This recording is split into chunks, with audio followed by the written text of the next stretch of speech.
Lisa Nolan glanced at the summer sun as it dipped low on the horizon, painting the suburban sky in shades of lavender and peach. She adjusted her ponytail and peered into the back seat of their gently used SUV, feeling a small thrill of excitement flutter in her chest. In the rear compartment, behind a safety partition, sat a golden-brown dog with calm, watchful eyes. "Do you think she's comfortable?" Lisa asked, glancing over at her husband, John, who was guiding the car along the neatly paved streets toward their new home. John glanced at the rearview mirror. "She looks fine to me. Content, if anything." Lisa turned to look at the dog, who was now lying down, chin on her paws. The dog's coat was golden with a bit of white around the muzzle, possibly an indication of age. In the fluorescent lighting of the county shelter, the dog had appeared a little shabby, but under the warm glow of the setting sun, her coat looked soft and full. They had decided to name her Lila, though shelter paperwork spelled it Layla. Lisa insisted that Lila felt simpler, more melodic, just right for the dog's gentle disposition. The adoption process had been surprisingly smooth, especially given Lila's uncertain background. All the shelter could say was that she had been surrendered by an older couple who could no longer care for her. At around 5 or 6 years old, Lila wasn't a puppy, but not yet an elderly dog either. "I wonder how she'll settle in," Lisa murmured. "We still have unopened boxes everywhere." "Dogs can adapt quickly," John said, slowing as he turned into the quiet cul-de-sac. "Plus, if we give her food, a comfy spot to sleep, and some love, she'll be set." Lisa smiled, remembering how Lila had walked calmly on a leash, ignoring the noisy barking of other dogs at the shelter. Nothing seemed to ruffle her. There had been a certain serene wisdom in her eyes, and Lisa felt an immediate kinship. That feeling of yes, this is our dog had been instantaneous. Arriving at their ranch-style home, John parked, and Lisa jumped out to open the hatchback. She slipped the leash onto Lila's collar. "Come on, girl," she coaxed softly. "Let's check out your new home." Lila hopped down from the car without hesitation. She sniffed the air, tail wagging slowly, as if acknowledging the place. Lisa opened the front door, stepping aside to watch Lila's first reaction to the living room, half filled with boxes, a couch angled awkwardly, and a couple of mismatched chairs. The dog patted in, sniffing at the cardboard, peeking at the half-assembled bookshelf in the corner. Lisa felt a wave of warmth. This was the start of a new life, a new dog, a new house, a new beginning.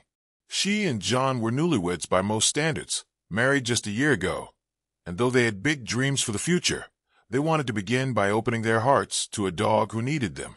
Unaware of the role she would someday play, Lila wandered toward the sliding glass door that led to a small backyard. She paused and glanced over her shoulder as if to say, "Are you coming?" Lisa led her outside. The yard was a modest patch of green with a sturdy fence.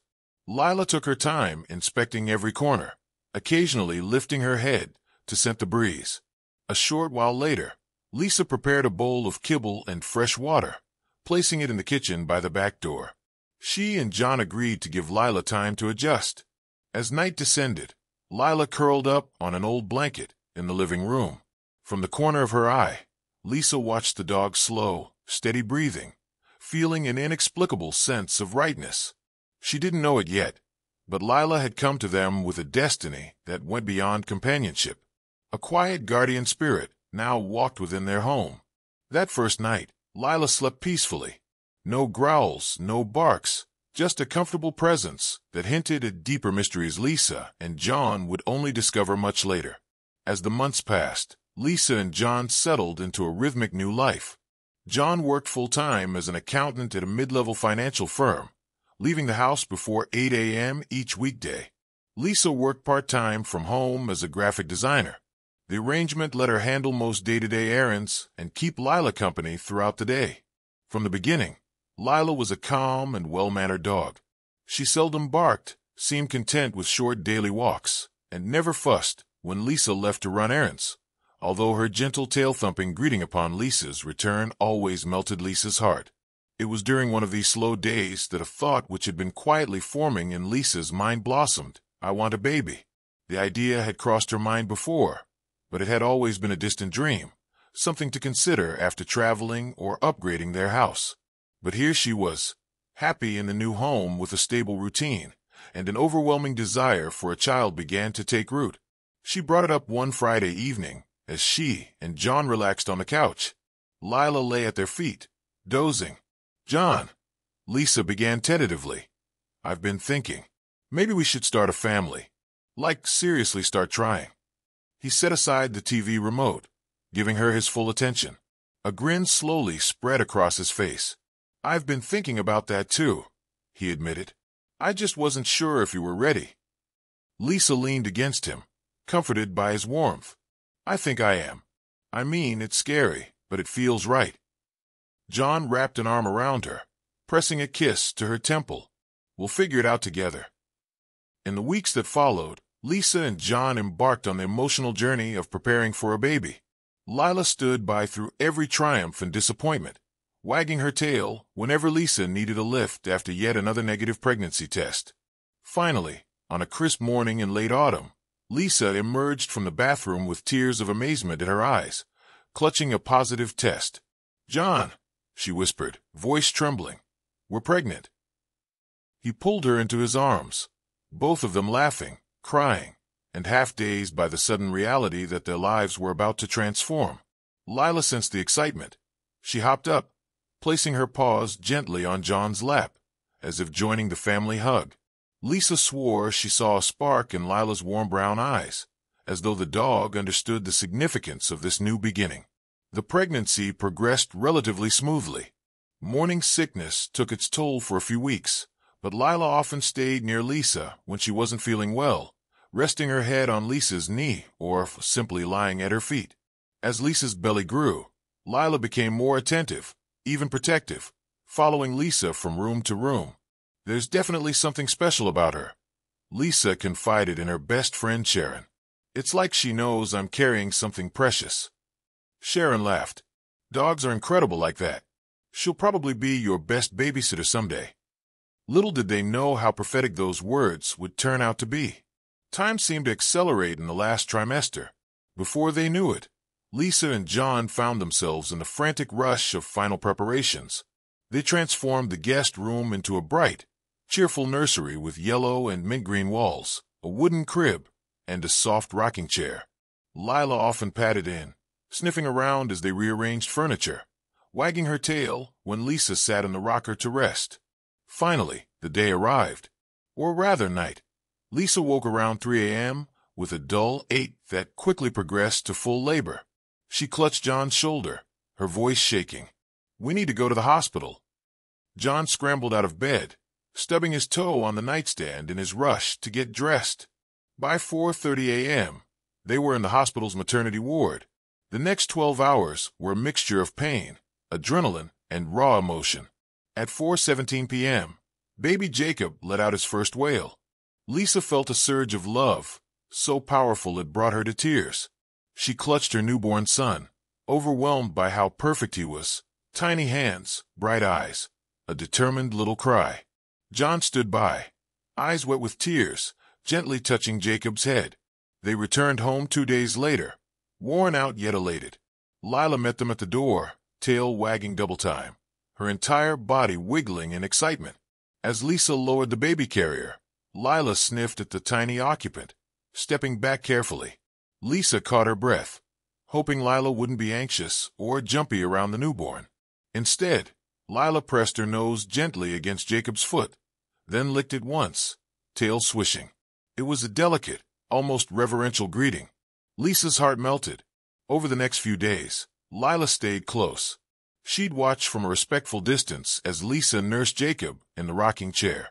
Whenever Jacob cried, Lila trotted over and whined softly, a look of concern crossing her face. John joked that Lila was acting more like a second mother than a dog. "She adores him," Lisa agreed. "We really lucked out, didn't we?"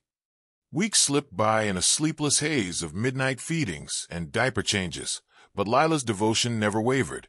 She would curl herself near the crib whenever Jacob napped. If Jacob so much as hiccuped, Lila's ears perked, and she stood by until she was sure everything was fine. This near-angelic scene continued for 3 blissful months. Lisa and John settled into a routine, grateful that their dog and their newborn son got along so seamlessly. They had no inkling of the disruption soon to come, the unnerving growls that would begin at midnight and set their world on edge. It happened for the first time on a windy night in early spring. Lisa woke from a light doze, unsettled by a low static crackle emanating from the baby monitor on her nightstand. She blinked, reaching over to turn up the volume. Jacob had been sleeping since 10 p.m., after his usual feeding. John, snoring softly beside her, stirred when she tapped his shoulder. "Do you hear that?" Lisa whispered. John mumbled, "Sounds like wind or feedback." But then came a distinctly canine rumble, quiet, yet deep. A growl. Lisa's pulse quickened. "Is that Lila?"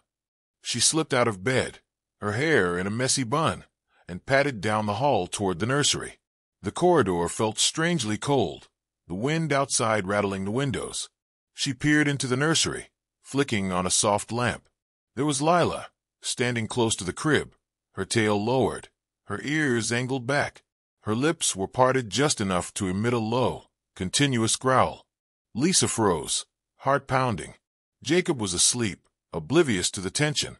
"Lila," Lisa whispered, stepping closer. "What's going on, girl?" Lila turned her head, meeting Lisa's gaze with eyes that looked more anxious than aggressive. The growl ebbed, but Lila remained tense. Lisa tentatively placed a hand on Lila's shoulder. The dog let out a small whimper, as though torn between fear and duty. Still not entirely sure what was happening, Lisa coaxed Lila out of the nursery and quietly shut the door behind them. She led Lila into the living room, gave her a few soothing pats, and then returned to check on Jacob. He slept soundly, his tiny fingers curled in an almost comical posture of peace. Back in bed, Lisa mentioned the growl to John, who was half asleep. "That's weird," he murmured. "Maybe she saw a shadow or heard a stray cat outside." Lisa tried to dismiss her unease, but her pulse wouldn't settle. Lila never growls, she thought, adrenaline still fluttering. What changed? The next day, the incident felt surreal. Lila showed no signs of agitation. She was the same gentle presence around Jacob, licking his hands, wagging her tail, occasionally nosing the baby's stuffed animals. Lisa convinced herself it was just a momentary spook. Perhaps the wind had startled Lila. But that night, at nearly the exact same time, the baby monitor crackled again with the same low, tense growl. John and Lisa both rushed in. Once more, they found Lila standing near the crib, growling softly at Jacob. The baby slept through it, undisturbed. "Lila, no," John said with an undercurrent of alarm. But Lila merely glanced at him, tail still. There was no barking, no snapping, only that unrelenting rumble from her throat, as if she sensed something they couldn't see. This became a pattern. Every night around midnight, Lila would prowl into the nursery, station herself by Jacob's crib, and start growling. By dawn, she was back to being her sweet, laid-back self, trailing Lisa around as she prepared breakfast. A creeping anxiety settled over the household. After a week of this, Lisa and John were beyond sleep-deprived. They started taking shifts, staying up to watch the nursery door, so they could intervene the moment Lila began her strange vigil. What if she's becoming territorial? John mused one morning over coffee, dark circles under his eyes. Some dogs get weird with new babies. Lisa bit her lip, tears welling. She was so good with him until now. It doesn't feel like aggression, though. She never tries to snap at him. They decided to set up an old smartphone as a makeshift nanny cam to capture video in the nursery at night. The first few recordings showed exactly what they observed in person. Lila sitting near the crib, growling. Jacob sleeping. No intruders, no flickers of light or suspicious movements. An undercurrent of dread began to build. Sleep-deprived and fearful, Lisa struggled to concentrate on her freelance work. John found himself making errors at the office. Their previously serene life cracked under the weight of worry. How long can this go on? Lisa lamented one evening, head in her hands. We can't keep losing sleep, and I'm terrified Lila might escalate. John sighed. We'll figure something out, but maybe we need help. They arranged an appointment with Dr. Morgan, the the veterinarian who had examined Lila upon adoption. Dr. Morgan greeted them warmly at the clinic, remembering Lila from her initial checkup. Lisa explained the bizarre nighttime behavior in detail, while John added notes about Lila's otherwise perfect daytime demeanor.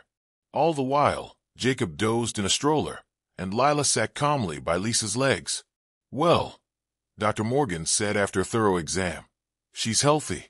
I see no sign of pain, no ear infections, no injuries." She frowned thoughtfully. "Sometimes dogs sense things, gas leaks, electrical hums, pests in the walls. You might want to have your home inspected. If all checks out, consider a reputable dog trainer or behaviorist. Sometimes they can spot triggers we don't see." Lisa felt a ping of disappointment at the lack of a clear explanation, but at least Lila wasn't sick or in pain. They heeded Dr. Morgan's advice, scheduling a home inspection. A polite team of inspectors came out, scanning for carbon monoxide, examining the HVAC system, and exploring the attic for rodents. Everything checked out perfectly. Frustrated but determined, Lisa found a local dog trainer named Samantha Hayes, renowned for dealing with unusual canine behaviors.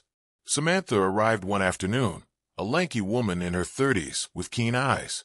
She carried a small toolbox of specialized microphones and cameras. "I've encountered all kinds of dog behaviors," Samantha said, kneeling to let Lila sniff her hand. Lila accepted her presence without fuss, tail giving a reserved wag. "But I won't promise results without observing the situation." Lisa and John explained Lila's nightly ritual. Samantha set up high-frequency mics in the nursery, placed a small thermal camera near the crib, and asked the couple to let her stay overnight to monitor the feed in real time. That evening, Lisa and John hovered in the hallway while Samantha stationed herself in a spare bedroom with her laptop. Midnight approached. Sure enough, Lila slipped into the nursery, sat down, and began to growl. Through the specialized equipment, Samantha picked up no unusual frequencies. The thermal camera showed a normal heat signature, no unexplained cold spots, no tiny creatures scurrying in the walls. When the night ended, Samantha was as puzzled as they were. "Has your baby had all his checkups?" she asked carefully. "Some dogs detect health issues, epilepsy, diabetes, changes in breathing. Any chance?" Lisa's heart kicked up a notch. "He seems fine, no colic, no wheezing. Dr. Patel has never flagged any concerns." Samantha nodded. "Well, I've seen stranger things. If nothing else, mention this to your pediatrician. It's possible Lila is sensing a subtle medical issue." With that, Samantha packed her gear, leaving Lisa and John with a swirl of uncertainty. Lisa tried to push away the trainer's suggestion. "Jacob is healthy," she told herself. "He's a plump, happy 4-month-old. Yet the seed was planted. Could something be wrong? And Lila the only one aware of it?" Days turned into a blur of feeding, diapering, and sporadic attempts at normal life. At night, the tension in the house mounted. Occasionally, Lila's growling escalated to low, urgent barks. Lisa would race into the nursery, half expecting to catch an intruder. Every time, Jacob slept on peacefully. Exhaustion weighed heavy on Lisa's heart. She confided in her friend Sharon, who arrived one morning with coffee and a sympathetic smile. "This is wearing you down," Sharon said, sipping from her mug as they sat in the living room. "What does John say?" Lisa let out a trembling sigh. "We both love Lila, but we're scared. We don't want to rehome her, but Jacob's safety comes first. And we just don't know why she's doing this." Sharon leaned over to pat Lisa's arm. "I'm sure there's a reason, Lisa. It might just take time to figure out." Later that afternoon, Lisa's mother, Judith, visited. A no-nonsense woman in her mid-60s, Judith had raised 3 children on a tight budget, so she was never one to shy away from tough decisions. She listened to Lisa's story, frowning with concern. "When you were a baby, our cat acted out at first," Judith said, stirring sugar into her tea. "But nothing like this nightly growling. Could Lila be sick?" Lisa shook her head. "The vet said she's fine. A trainer suggested maybe Lila senses a medical issue with Jacob." Judith pressed her lips together. "Babies can have hidden problems. Could be reflux or silent breathing issues. Might be wise to mention it to Dr. Patel." Lisa nodded. She felt a pang of guilt for not doing so already. Jacob's next appointment was still a few weeks away, but maybe she could get it moved up. One chilly morning, John found a sheet of paper slipped under their front door. The note read in bold, typed letters, "You're putting your baby in danger. That dog needs to go." No signature, no return address. John's hand shook as he showed it to Lisa. They stood by the kitchen island, the note splayed out on the granite countertop. Lisa felt a surge of anger and fear. Who would do this? "Do you think it's one of the neighbors?" she asked, remembering how Doreen from 2 doors down had once given her side eye about Lila's presence around Jacob. John clenched his jaw. "No clue. But it's crossing a line. We could call the police, but I'm not sure they can do much." They decided to install a simple security camera near the front porch, just in case. But the note's existence weighed heavily on them. The implication was that Lila was dangerous, a menace that needed removing. Lisa's heart twisted. She couldn't imagine sending Lila away. The dog had been her calm companion, her emotional support through pregnancy. Lila had never harmed Jacob, not once. Yes, the nightly growling was frightening, but it still didn't feel like aggression. The note fueled a new sense of desperation. That same afternoon, Lisa called Dr. Patel's office, explaining the situation and asking to move Jacob's checkup sooner. They managed to fit her in the following week. A week later, Lisa and John carried Jacob into Dr. Patel's pediatric clinic. The waiting room was lively, babies fussing, toddlers running about. Lisa felt her stomach knot with anticipation. What if the trainer was right about a hidden issue? Inside the exam room, Dr. Patel carefully examined Jacob's heart, lungs, weight, and reflexes. Jacob smiled and cooed, then started chewing on Dr. Patel's stethoscope, making the kindly pediatrician chuckle. After the exam, they explained Lila's nightly behavior. Dr. Patel listened closely, eyebrows knitting as they recounted how the dog would growl near the crib at the same hour each night, as if expecting something.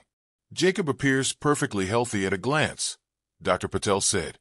"However, if you're worried about a condition like infant sleep apnea, rare, but possible, there's a sleep study we can do at the pediatric ward. It involves monitoring his breathing patterns overnight. Would you like to explore that?" Lisa and John exchanged glances. The relief that Jacob seemed healthy warred with the lingering fear stoked by Lila's behavior. Lisa swallowed. "I think that would be good, just to rule everything out."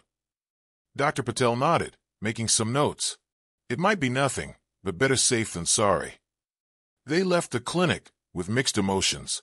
Part of Lisa felt foolish for consenting to a hospital sleep study when Jacob looked so robust. Still, the memory of Lila's persistent growl made the hair on her arms rise whenever she thought about it. That night, as if to confirm their decision, Lila repeated her low, mournful growl. And once again, nothing seemed obviously wrong with Jacob. Lisa's nerves were frayed beyond measure. Days dragged on as they waited for the scheduled date of the infant sleep study. In the meantime, Lisa tried to maintain normalcy. She ran errands, visited friends, and did her design work during Jacob's nap times. John tried to bury himself in office tasks, though he often came home exhausted. Throughout it all, Lila's behavior remained inexplicably dual. By day, she was the sweetest dog imaginable, snuggling close to Jacob during tummy time, napping at Lisa's feet while she worked, greeting John with a wagging tail every evening. By night, she became that silent sentinel, creeping into the nursery and growling softly into the darkness as if at some invisible threat. They attempted a new approach, closing the nursery door and keeping Lila out. But that only led to Lila scratching at the door, letting out whines that escalated into barks. Worried about Jacob's rest, they'd open the door, letting Lila in, and the cycle continued. Sharon stopped by one afternoon with homemade lasagna, a tangible gesture of support. While Jacob dozed in a bouncer, Sharon listened to the latest developments. "That dog loves him," Sharon said, pressing a comforting hand on Lisa's shoulder. "I'm sure she's not being aggressive." Lisa nodded, her eyes wet. "I know. I'm just so tired, Sharon. I can't keep watch every night. And we're so afraid something's happening that we can't see." Sharon's brows furrowed. "Could you maybe have Jacob sleep in your room until the sleep study? That might help you relax." Lisa considered it. They tried it for a couple of nights, setting up a bassinet in their bedroom. Lila, however, followed them in, curling near the bassinet and eventually resorting to that same ominous growl around midnight. If anything, hearing it from 3 feet away made it more nerve-wracking. All Lisa could do was cling to the hope that the hospital test would provide definitive answers. A crisp, cool evening set the tone for their drive to the pediatric hospital. Lisa kept glancing at Jacob in his car seat, guilt and anxiety churning in her stomach.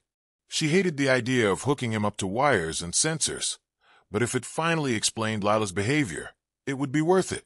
The pediatric ward was cheerfully decorated with murals of cartoon animals. A nurse greeted them, leading them to a small private room where a crib-like bed awaited Jacob. A cluster of medical equipment stood by the wall, designed to monitor his oxygen levels, heartbeat, and breathing patterns through the night. Lisa felt a wave of self-consciousness as she filled out forms detailing why they suspected possible sleep apnea. She glanced at John, who gave her a reassuring nod. "We're doing the right thing," he whispered. A respiratory technician gently attached sensors to Jacob's chest and abdomen, securing them with soft adhesive.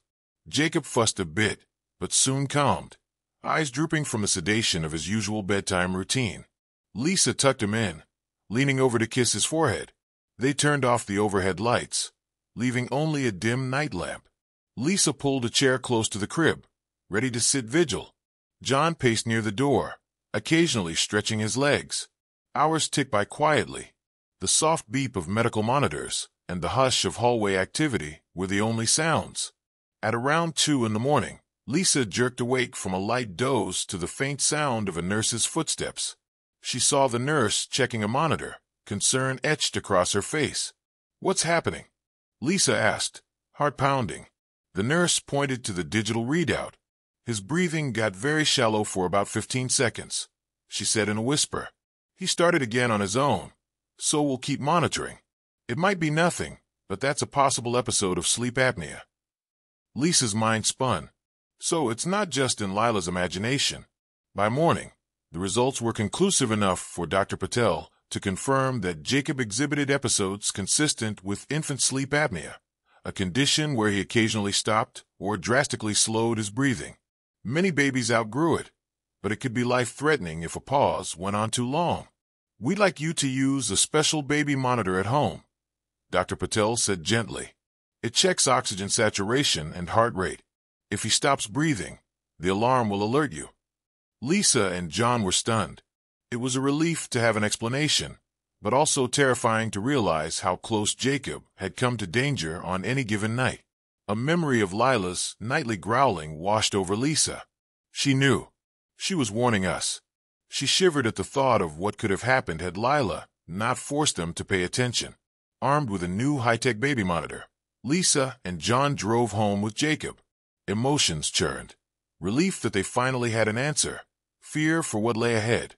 Gratitude that Lila had signaled trouble. Lila greeted them with her usual enthusiastic tail wag.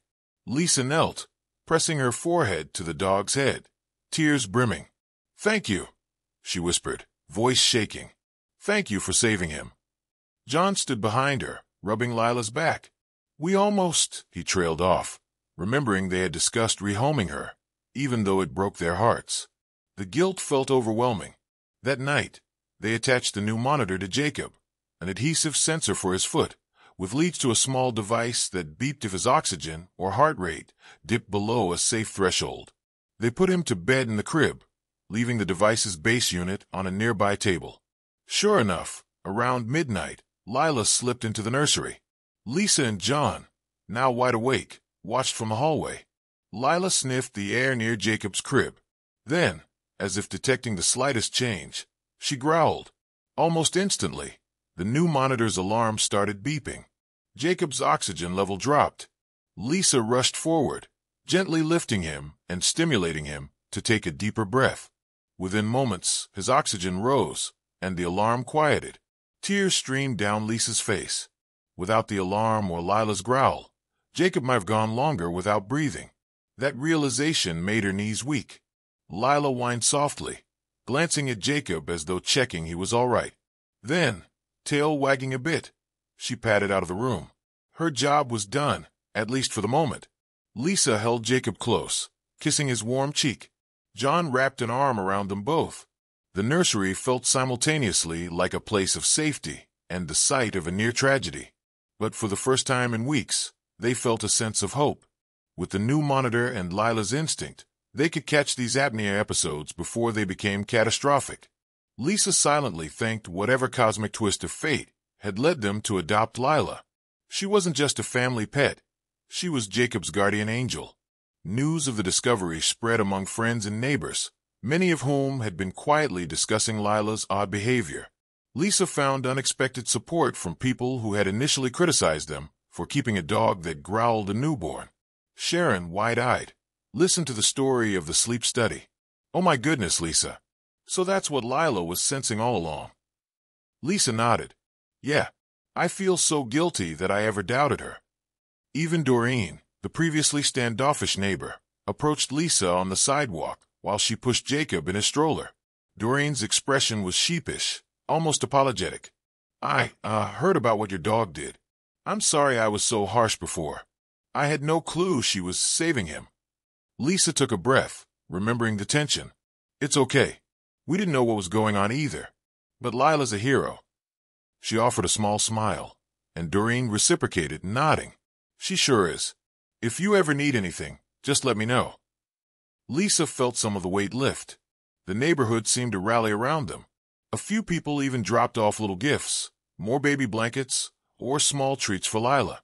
The dark cloud that had hung over them, the fear that Lila was a threat, began to dissipate. The anonymous letter writer never emerged. Lisa guessed that whoever it was felt mortified after hearing the real story. She took quiet solace in tearing the note to pieces and discarding it. The final symbol of distrust turned to nothing but trash. Life settled into a new routine. They relied on the baby monitor each night, ensuring Jacob was safe from any dangerous apnea episodes. But to Lisa's amazement, Lila consistently proved faster than technology itself. On multiple occasions, the dog would start growling or whining seconds before the monitor beeped. It was almost uncanny. A typical night now saw Lisa or John jolting awake at Lila's growl, rushing to the nursery to either gently shake Jacob or reposition him so that he'd resume normal breathing. Sometimes Lila simply stood watch, her head cocked as though she were verifying that all was well before lying down again. Despite the continuing interruptions, Lisa felt less stress. The question was no longer why was Lila growling. Now they knew. Instead, the question became how long until Jacob outgrew this condition. Dr. Patel provided some comfort. A lot of infants with mild apnea see improvement around 6 to 12 months. He explained at a follow-up visit. "You're doing everything right. Keep using the monitor, keep an eye on him, and hopefully this resolves as he grows." Lila's watchfulness extended beyond nights, too. During the day, if Jacob dozed off in his bouncer, Lila would sometimes station herself right beside him. The dog's ears remained alert, as if she never fully let down her guard.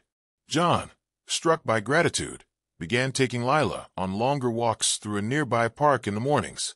It was a small way of repaying her. He'd toss a frisbee, praising her whenever she bounded back with it. On more than one occasion, neighbors who recognized Lila would call out, "There goes the heroic dog." John never tired of hearing it. Even with the sense of relief, exhaustion took its toll. Being awakened by monitors and a growling dog multiple times a week was not easy. Lisa found herself craving a few hours of uninterrupted rest. John tried to lighten her load by taking the night shift whenever he could, but his day job demanded alertness, and he risked making mistakes. One evening, Lisa broke down in tears after a particularly rough night. She hadn't slept more than an hour at a time, and her nerves felt raw. John embraced her gently in the living room, whispering soft reassurances. Lila approached, pressing her nose to Lisa's calf. Lisa managed a watery smile, stroking Lila's ears. "I'm sorry, girl. I'm just so tired." Even in their darkest moments, they never resented Lila. The dog's unwavering dedication was their lifeline. Lisa's mother, Judith, tried to help by babysitting occasionally, allowing Lisa a nap or two. Sharon dropped by with meals, and in small increments, the family found ways to cope. They celebrated small victories, like the nights Jacob went 5 or 6 hours without an apnea episode, or the afternoons he giggled happily as Lisa fed him pureed carrots. Lila, as always, was there, ever watchful, ever loving. When Jacob was around 7 months old, a fierce thunderstorm rolled through the suburbs late at night. Lightning illuminated the sky, thunder shook the windows, and rain pelted the roof in a torrential downpour. The electricity flickered, then finally cut out around 12:30 a.m. The medical monitor for Jacob, designed to run on battery backup for a few hours, beeped to signal the power outage but remained active. Lisa and John fumbled for flashlights. The nursery glowed faintly from a battery-powered nightlight shaped like a little moon. Sometime close to 1 a.m., just as a peal of thunder cracked, Lisa heard Lila barking, an urgent, frantic sound, different from her usual growl. Lisa's heart hammered. She grabbed a flashlight, nearly tripping over a stack of diapers as she sprinted to the nursery. Inside, she found Lila pawing at Jacob's crib, barking in panic. The monitor screeched an alarm. Jacob lay frighteningly still, his face pale, chest barely moving. "No, no, no," Lisa gasped, scooping Jacob up. She patted his back, trying to stimulate him. Lightning flashed, bathing the room in stark white. Another bark from Lila, another beep from the monitor. Then, with a sudden gasp, Jacob inhaled, letting out a sputtering cry. Lisa's eyes filled with tears. She rocked him, feeling the limpness in his limbs recede as he cried louder. John hurried in, stumbling in the dark, shining the flashlight with trembling hands. Relief broke over him as he saw Jacob alive and breathing. Lila quieted, panting heavily. She pressed her body against Lisa's leg, whining softly. Lisa knelt, hugging the dog with one arm as she held Jacob in the other. "Thank you," she choked out, tears streaking her cheeks. They sat in the nursery until the storm lessened, Lisa not daring to place Jacob back into the crib. That night, Lila never left Lisa's side. The gravity of the close call weighed on them. If Lila hadn't been there, even with the monitor's alarm, would they have reached Jacob in time? The question echoed into the hushed darkness. In the wake of that terrifying storm, Lisa and John decided to purchase a small generator to ensure the medical monitor wouldn't fail during power outages. They also resolved to follow Dr. Patel's recommendations more closely, scheduling additional checkups to see if there were any underlying issues prolonging Jacob's apnea episodes. During one such visit, Dr. Patel, flipping through charts, nodded approvingly. "He's growing well, and many babies improve around the 1-year mark. Keep doing what you're doing." Lisa released a long breath. She knew they were on the right track, but the tension lingered. The only solace was that Lila never wavered. Each night, the dog performed a routine check, sometimes just sniffing around the crib and lying down quietly if Jacob's breathing was fine, other times growling that telltale warning that signaled Lisa or John to intervene. Meanwhile, Jacob's personality was blossoming. He babbled syllables that sounded like Dada and Mama. He flashed a toothless grin whenever Lila patted over to him. When he learned to sit upright on his own, he reached for Lila's fur and giggled whenever she licked his hands. Even though she was older, Lila tolerated his curious grabs and squeals with remarkable patience. John captured countless photos. Jacob and Lila snuggled on a blanket, Lila standing guard near the high chair, or Jacob tugging gently on Lila's ear while squealing with delight. Each image reminded them of how indispensable Lila had become. Still, the nights continued, sometimes calm, sometimes interrupted by terrifying episodes of shallow breathing, always saved by Lila's keen senses. Word of Lila's extraordinary vigilance reached beyond neighbors. Samantha Hayes, the trainer, had posted a short piece about Lila's story on her social media, calling it one of the most incredible examples of a dog detecting a hidden medical condition. It caught the attention of a local journalist, who reached out to Lisa, asking if they'd be willing to share their story in a short human interest piece. Lisa was reluctant at first. She still felt protective of their privacy, especially given the sleepless nights and close calls they'd endured. But John reasoned that it might help other parents who were oblivious to a dog's warnings or who had dismissed unusual canine behavior. So, one morning, a reporter named Becky arrived with a photographer. Jacob, about 8 months old by then, sat contentedly in Lisa's lap while Lila dozed at their feet. Becky asked about the earliest signs of Lila's behavior, how they discovered Jacob's apnea, and how Lila responded to each episode. She would growl at night. At first we were scared, Lisa explained, adjusting Jacob on her knee. But it turned out she was alerting us before the baby monitor could catch it. She saved his life more times than I can count. John nodded. She's our hero, plain and simple. Lila, perhaps sensing the attention, lifted her head and placed it gently on Lisa's knee. The photographer snapped photos. When the story ran in the local paper, headlined "Family Dog Detects Baby Sleep Apnea, Becomes Life-Saving Hero," the reaction was heartwarming. Strangers sent letters praising Lila, some sharing their own stories of dogs that had detected illnesses or alerted families to danger. The negativity that had once plagued them, epitomized by that threatening letter, vanished in a flood of community support. By the time Jacob neared his first birthday, signs of progress began to show. His nighttime episodes occurred less frequently, and when they did, they were shorter. Dr. Patel noted improvements in his lung development. He suggested that if all went well, they might be able to discontinue the oxygen and heart rate monitor in a few months. Lisa's spirits lifted. She dared to imagine a full night's sleep without fear. She dared to hope that, one day, Lila's midnight growls would be unnecessary. And she dared to dream about the future, a future in which Jacob might have a sibling, in which their family could expand without the constant shadow of medical crises. Through it all, Lila remained a steadfast presence. The dog seemed to sense that Jacob's condition was improving. She relaxed more during the day, even occasionally snoozing in the sun-drenched living room instead of constantly hovering near the baby. But every midnight, she still crept to the nursery, did her check, and either moved on or let out a soft warning rumble. Jacob had begun pulling himself to stand, babbling strings of nonsense, chasing after Lila on all fours. Lisa spent her days laughing at his baby antics, and John found renewed energy, scheduling extra vacation time to be home with them more often. Despite the challenges, the house pulsed with love and gratitude. Jacob was nearly 11 months old when one more serious apnea episode struck. It was just after 2 a.m., a time that had grown oddly quiet in their routine. Jacob's episodes had been diminishing, so they often had restful stretches.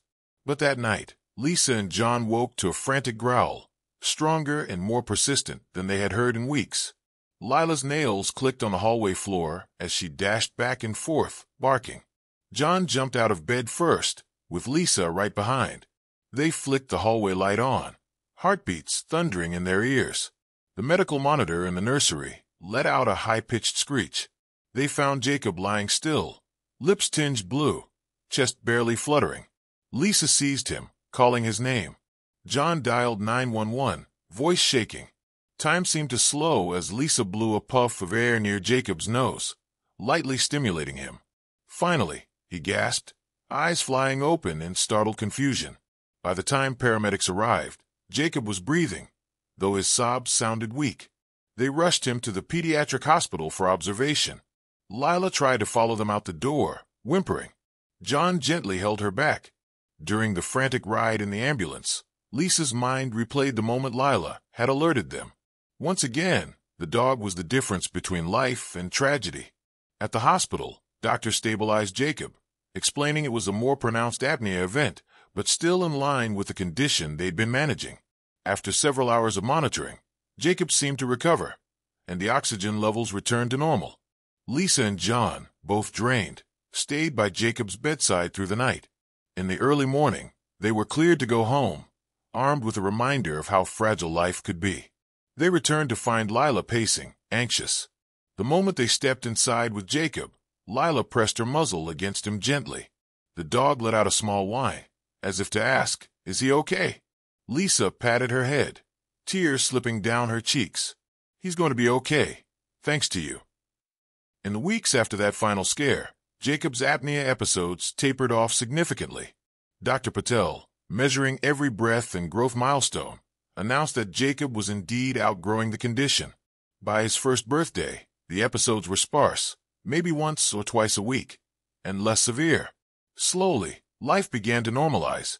The memory of the fear and sleeplessness lingered, but so did an overwhelming gratitude toward Lila. Lisa sometimes found herself waking at midnight out of habit, tiptoeing to the nursery to see if Lila was still on guard. Often, Lila was there, quietly lying on the rug, breathing steadily, eyes half-lidded but alert. If Jacob stirred or made the slightest cough, Lila's ears perked. One evening, Lisa watched from the door as Jacob, who was just learning to stand, pulled himself up to the crib rails. Lila came over, tail wagging. The toddler reached through the bars, gently patting the dog's head. Lila pressed closer, ears relaxed. Lisa had to stifle a sob of love for both of them. They're inseparable, she thought. They always will be. By the time Jacob hit 18 months, Dr. Patel gave the official okay to discontinue the medical monitor, provided they kept an eye on him. The episodes had all but vanished.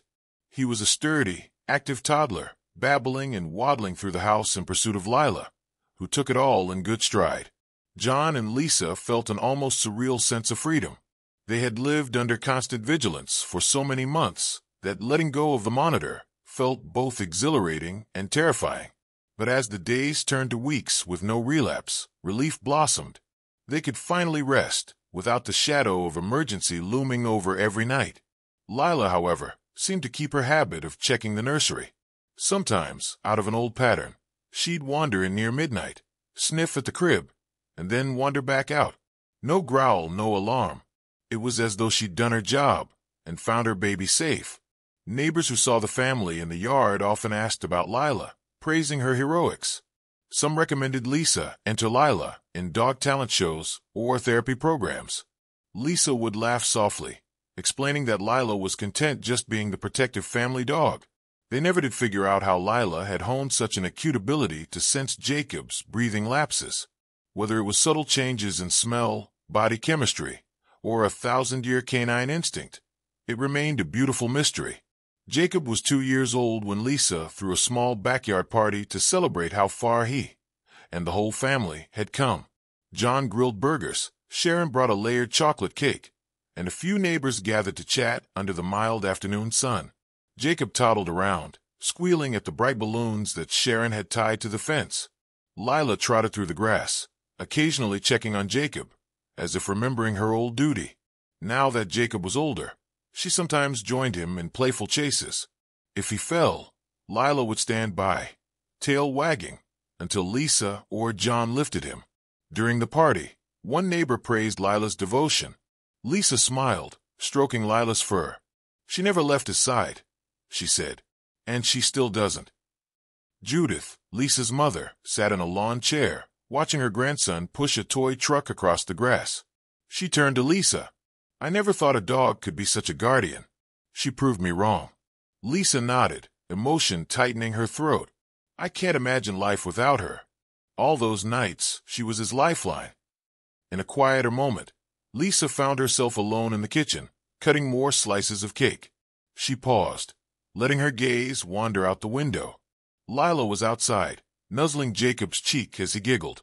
A wave of thankfulness swelled in Lisa's chest, followed by a ripple of tears. We owe her everything. Not long after Jacob turned 2, Lisa and John began discussing the possibility of having another child. The memory of sleepless nights and medical monitors made them hesitate, but Dr. Patel reassured them that Jacob's apnea was not necessarily hereditary, nor guaranteed to recur. As they mulled it over, Lisa noticed something in Lila, a slight slowing of her steps, a bit more white fur around her muzzle. The dog was perhaps nearing 8 or 9 years old now, though they didn't know her exact birthday. Yet her warm spirit remained the same. She still greeted Jacob each morning, tolerating his squeals and energetic hugs. She still kept a gentle watch over him, though she no longer needed to stand guard for medical reasons. One cool morning, Lisa sat on the porch with Lila while Jacob played with blocks on the lawn, supervised by John. Lisa scratched the dog's ears. You did so much for us, she murmured. If I have another baby, will you watch over that one too? Lila turned, giving Lisa's hand a single, comforting lick. That evening, Lisa and John decided they would try for a second child. If Lila's presence had taught them anything, It was that love and vigilance could conquer fear. They wanted Jacob to have a sibling, and they trusted that if any similar crisis arose, they would be prepared. In quiet contentment, they tucked Jacob into bed. Lila followed them into the nursery, sniffed around, then curled in the hallway. No growl, no tension, only the hush of a peaceful night. The seasons shifted into the warmer months again, and Lisa found herself pregnant for the second time. Jacob, oblivious to the concept of a new sibling, continued to live in toddler bliss, babbling away as he stacked blocks, demanded snacks, and chased after Lila's tail. Lila adapted easily. She seemed to sense Lisa's pregnancy once more, the way she had before Jacob's birth, following her more closely, occasionally nudging her belly with a curious nose. Lisa found comfort in that gentle attentiveness, a reminder of the many nights Lila had saved them. Although the new baby is a story still unfolding, the family felt a deeper calm this time, guided by experience and trust. They still remembered the nights of anxiety and the unknown cause of Lila's growling. Now they knew. What had once seemed ominous was truly an act of love. Lila had been speaking the only way she knew, a language of low rumbles and tense posture, to signal that something was gravely wrong with the child she loved. When the neighbor saw Lisa's growing belly, some joked that Lila would have another baby to protect soon. Lisa would laugh and nod. Yeah, but hopefully not in the same way as last time, she'd say. People understood, eyes shining with empathy. In quiet moments, Lisa reflected on how one act of adoption, bringing Lila home from the shelter, had saved them in ways they never imagined. This dog, surrendered by someone who couldn't care for her, had found a new purpose in life, to love and protect a child who would face a hidden health threat. Years later, the family would recount Lila's heroism to Jacob and, eventually, to his younger sibling. They would show them videos and photos. Lila perched by the crib, Lila sniffing at the baby monitor, Lila rousing the house from slumber with that fateful growl. Jacob, of course, wouldn't remember the nights he stopped breathing as an infant, nor the times Lila's urgent bark or rumble saved him. But he'd lean his head against the old dog's flank, smiling as Lisa and John told the tale of how Lila refused to rest while danger lingered. And every retelling reinforced the unbreakable bond formed between a child and the dog who kept him alive. Lila, gentle and gray-muzzled, had proven that the quiet love of an animal could outshine any fear. In a final photograph, taken one late summer afternoon, an older Jacob stands beside Lila in the backyard. He has his hand on her head, his face full of affection. The sun frames them both in a golden glow. If one looks closely, they might see a certain wisdom in the dog's soft gaze, a hint of the nights she spent guarding that child's breath, a promise that she will watch over him always. It is a testament that sometimes, in the darkest hours, salvation arrives on four paws, bearing a low growl in the stillness of midnight. And for that, the Nolan family would forever be grateful.